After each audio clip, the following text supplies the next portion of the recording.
Tuning into AWANI tonight with me, Farhana Sheikh. AstraZeneca vaccine will only be given to those who want it. And UPSR exam is finally abolished. What's the implication? That's coming up.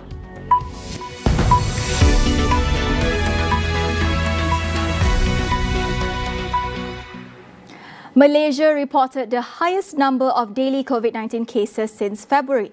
The Ministry of Health announced 3,142 new cases today, pushing the total cumulative cases in the country to over 400,000 cases. Selangor tops the list with most cases at 1,019 new infections. This was followed by Kelantan, Kuala Lumpur and Sarawak.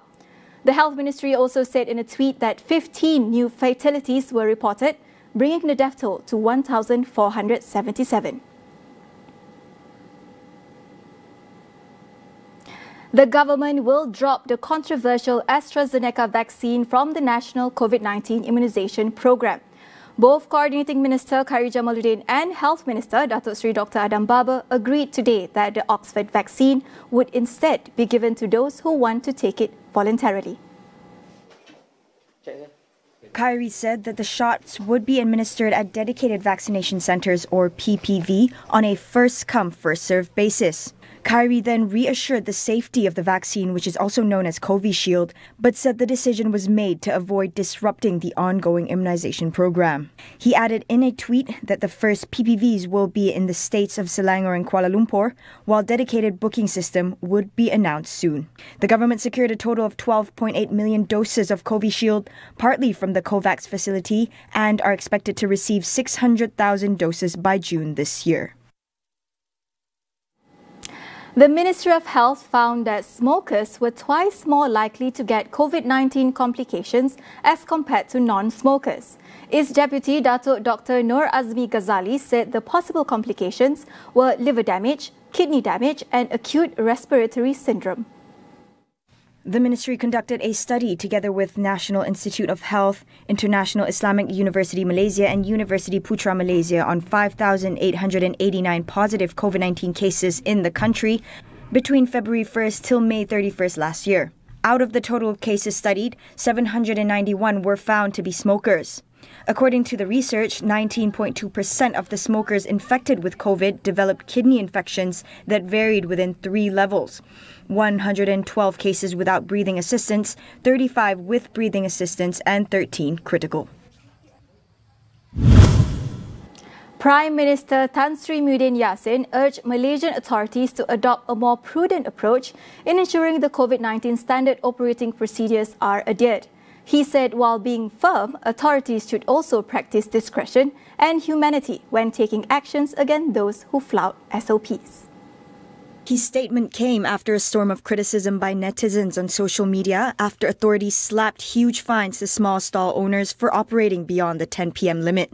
Earlier this week, a burger seller in Kelantan was compounded 50,000 ringgit by police for flouting the Movement Control Order MCO SOPs.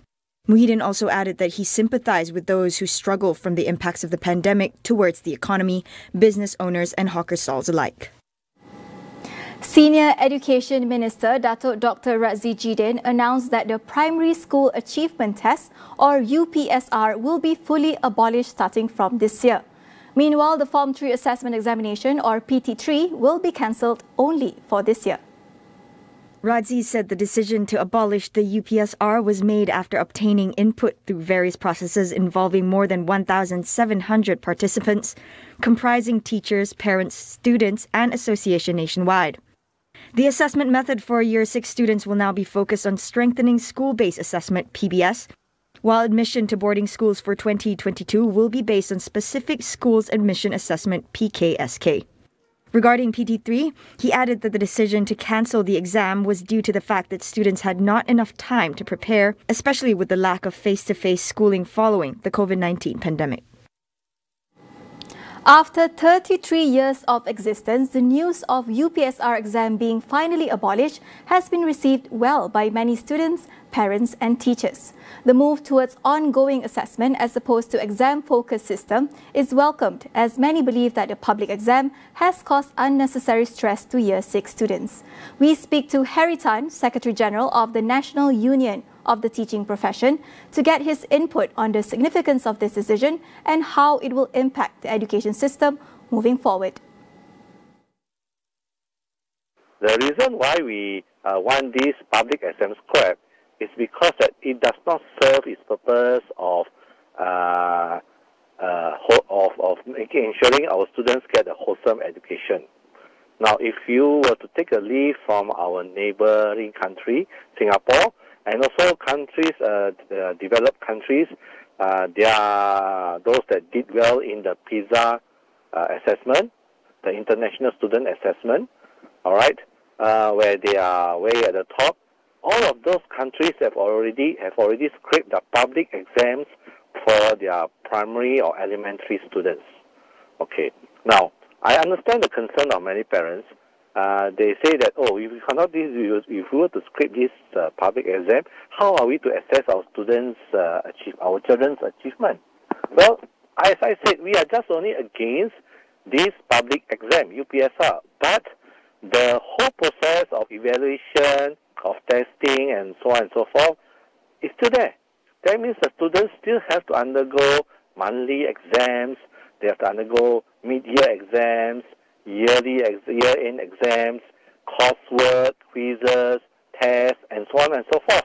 Harry believes that the abolishment will bring about positive changes to the students and the education system in general.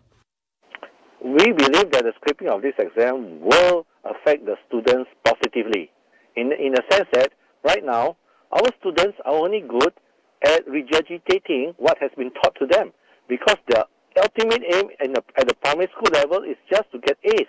We are not teaching them to be thinking students, all right? So whatever they do is just to drill them so that they get the right answers for the exam papers that are put forth to them. Now, if you to look at the concept of wholesome education, whereby their physical, emotional, and social aspect must also be developed besides the academic aspect.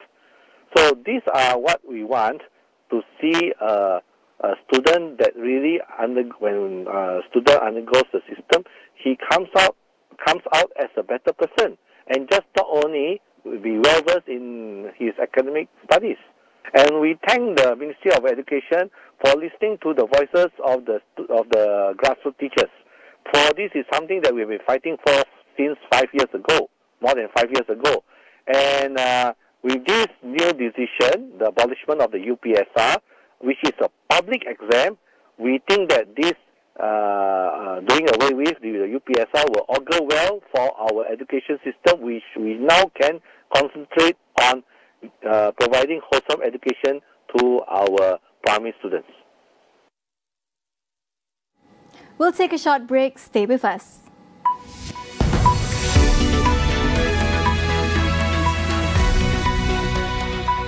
Untuk memastikan Malaysia ada ke depan kita boleh maju. Hentikan induknya adalah Melayu. Balik kepada Islam. This is orang yang membuat polisi. Kalau itu yang dikehendaki, fine. Mungkin kita berbeza pandangan. Tapi kita mempunyai kuasa yang boleh menentukan budaya di masa hadapan. Polisi yang mesra wanita sudah tentu dia akan datang daripada pemimpin wanita.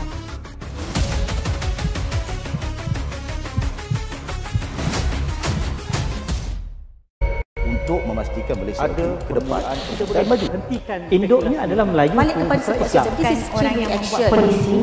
Kalau itu yang dikehendaki, fine. Mungkin kita berbeza pandangan. Tapi kita mempunyai kuasa yang boleh menentukan budaya di masa hadapan. Polisi yang mesra wanita sudah tentu dia akan datang daripada pemimpin wanita.